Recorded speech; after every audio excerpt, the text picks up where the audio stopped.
Good morning. Friend. Where have you come from, Socrates? No doubt from pursuit of the captivating Alcibiades. Certainly when I saw him only a day or two ago, he seemed to be still a handsome man. But between ourselves, Socrates, man is the word. He's actually growing a beard. Socrates. What of it? Aren't you an enthusiast for Homer, who says that the most charming age is that of the youth with his first beard, just the age of Alcibiades now?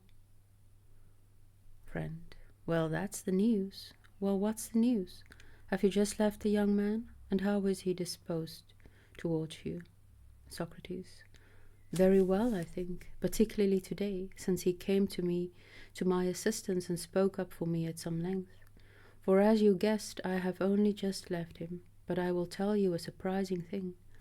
Although he was present, I had no thought for him, and only forgot him, and often forgot him altogether. Whoever is my lover better not dare forget me altogether. Bad lover, Socrates, bad lover.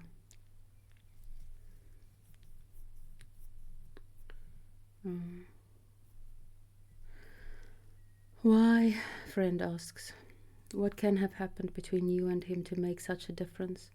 You surely can't have met someone more handsome, not in Athens at least. Yes, much more, Socrates answers. Friend, really? An Athenian or a foreigner? Socrates, a foreigner. Friend, where from? Socrates, Abdera. Friend, and this stranger struck you as such a handsome person that you put him above the son of Clinias in that respect? Socrates, yes. Must not perfect wisdom take the palm for handsomeness?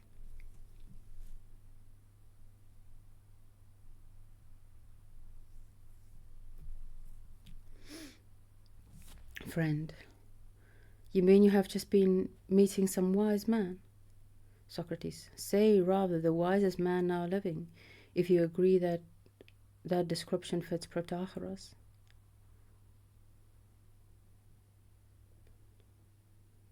Friend, what? Protagoras is in Athens? Socrates, and has been for 2 days. Friend, and you have just now come from seeing him? Socrates, yes, we have a long talk together. Friend, then lose no time in telling me about your conversation. If you are free, sit down here, the slave will make room for you. Socrates, certainly I shall, and be grateful to you for listening.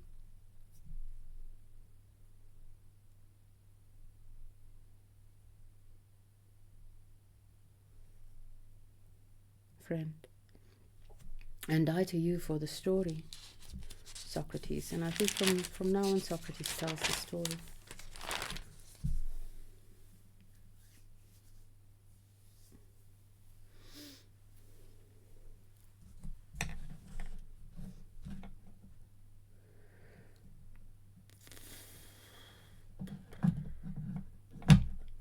That means a favor on both sides. Listen then.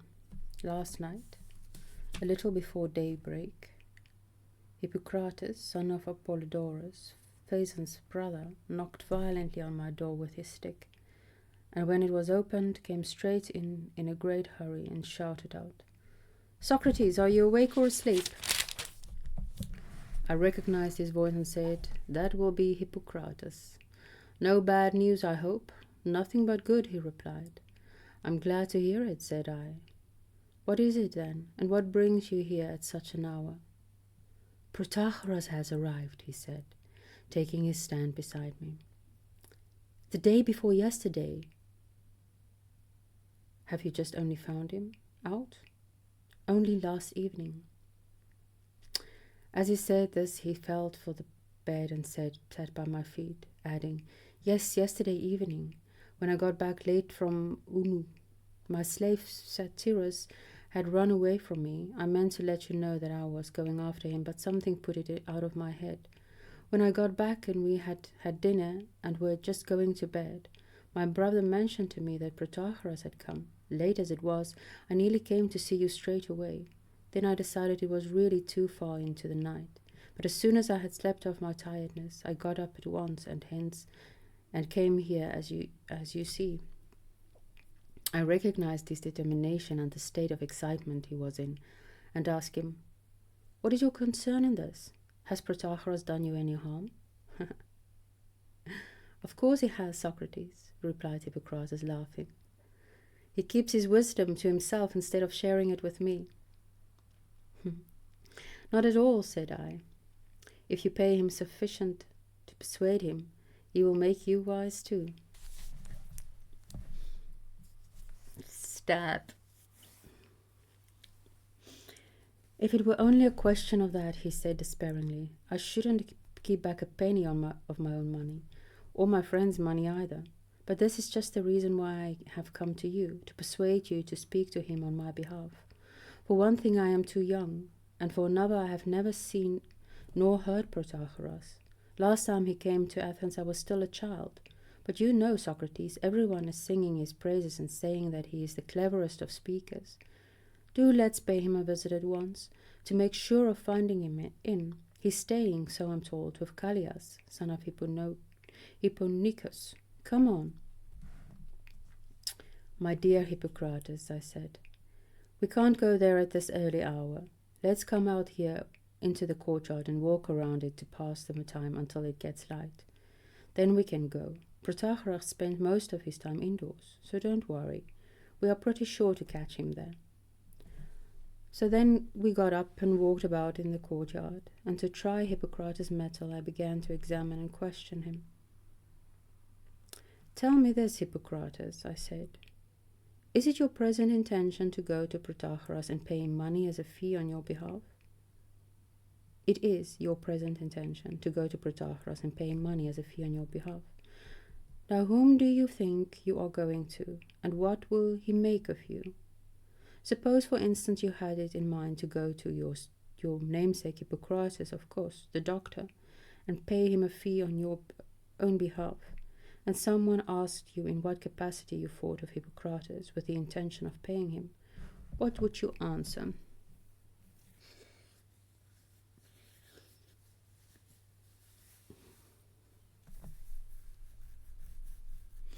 This is really a scene that one should visualize. It's so easy to visualize as well. And I'm not in the right state of mind to do that. I see it, but it makes me sad. It's not supposed to make me sad. I should say in his capacity as a doctor. And what would you hope to become? A doctor. And suppose your idea was to go to Polycletus of Argos or Pidias of Athens and pay them fees for your own benefit, and someone asked you in what capacity you thought of paying this money to him then. What would you answer? I would say in their capacity as sculptors. To make you what? A sculpture, obviously. Right, said I. Now here are you and I going to Protagoras, prepared to pay him money as a fee for you. Our own, if it is enough to satisfy him, or if not, our friends' resources thrown in as well. If then, seeing us so full of enthusiasm, someone should ask, tell me, Socrates and Hippocrates, what do you suppose Protagoras is? What you intend to pay him money? That you intend to pay him money? What should we answer him? What particular name do we hear attached to Protagoras in the sort of way that Phidias is called a sculptor and Homer a poet? Well, sophist, I suppose, Socrates is the name generally given to him. Then it is as a sophist that we will go to pay him and pay him. Sophist is wise man, quite literally. Well, not literally wise man, but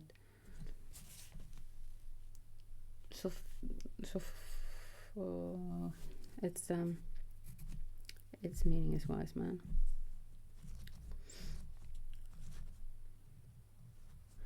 Then it is a sophist that we will go to him and pay him, yes. And if you had to face the further question, what do you yourself hope to become by your association with Protagoras? He blushed at this. There was already a streak of daylight to betray him. And he replied, Plato is such a beautiful, beautiful writer. The beauty of that little phrase, there was already a streak of daylight to betray him. He's really good at painting the picture. Most of the time we miss these little in-between things because we're so focused on the dialogue.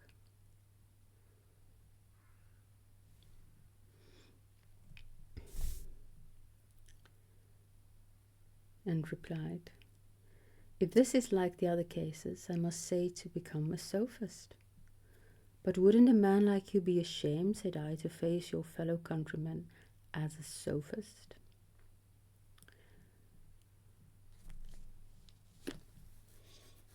So the sophists were probably already kind of made fun of then, not only by Socrates. If I am to speak my real mind, I certainly should. Perhaps then this is not the kind of instruction you expect to get from Protagoras, but rather the kind you got from the schoolmasters who taught you letters and music and gymnastics. You didn't learn these for professional purposes to become a practitioner, but in the way of liberal education, as a layman and as gentlemen should. That exactly describes today the sort of instruction I expect from Protagoras. Well then, I went on, do you understand what you are now going to do or not? In what respect? I mean that you are going to entrust the care of your soul to a man who is, in your own word, a sophist, though I should be surprised if you know just what a sophist is. And yet if you don't know that, you don't know to whom you are entrusting your soul, nor whether he represents something good or bad. I think I know, he said. Okay, this is a very important thing.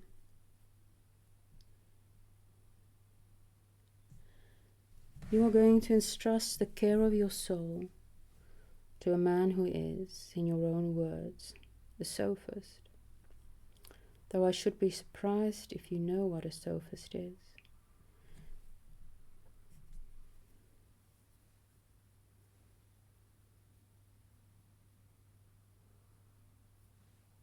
And yet if you don't know what that, you don't know to whom you are entrusting your soul, nor whether he represents something good or bad. Oh my God, there's like faint memories coming back. I think it's Guy Sandstock. I'm not sure.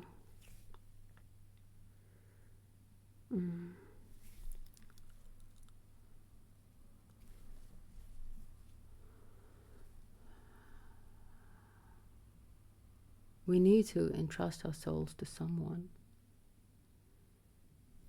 But how do we decide?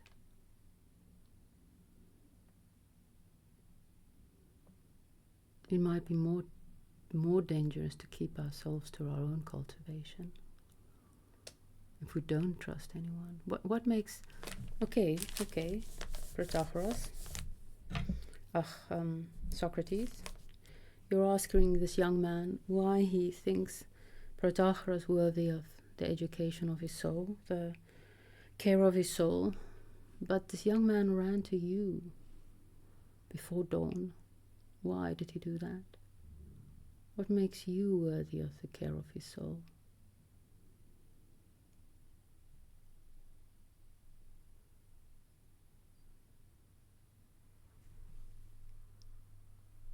Oh, it's so much easier if there's institutes.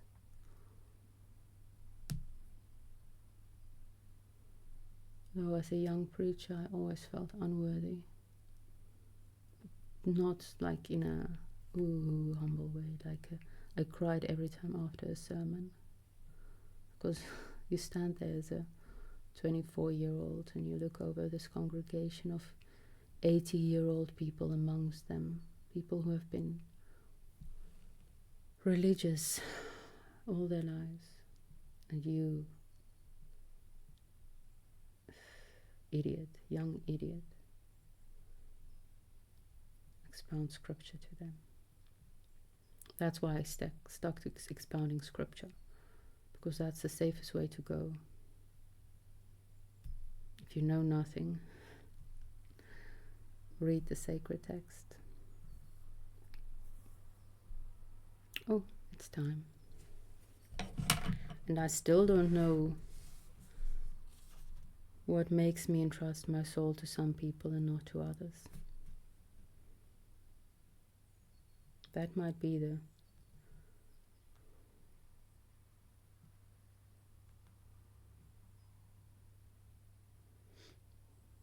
the greatest demand on wisdom. Choosing your caregivers, the ones you entrust your soul to. Have a good day.